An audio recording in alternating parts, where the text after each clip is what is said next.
Plug in the power cords for both the controller and the receiver card. Turn on the controller's power switch.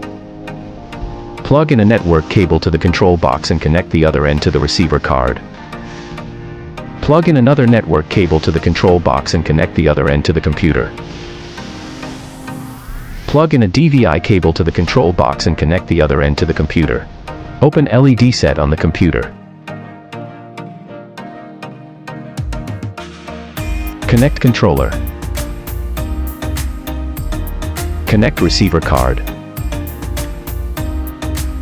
Click Settings, then select Hardware Setup, Upgrade.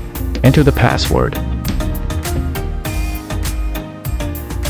Click Load, locate the prepared upgrade file, select and load it.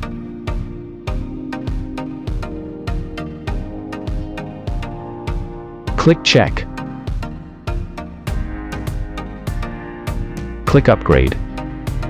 Click OK. And wait for the upgrade to complete.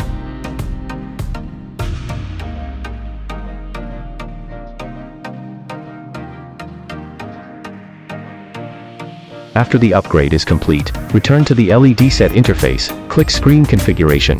Click Receiver. Click Send to Receiver. Click OK. And wait for the upgrade to complete. Click Yes. Click OK. Waiting for the upgrade to complete.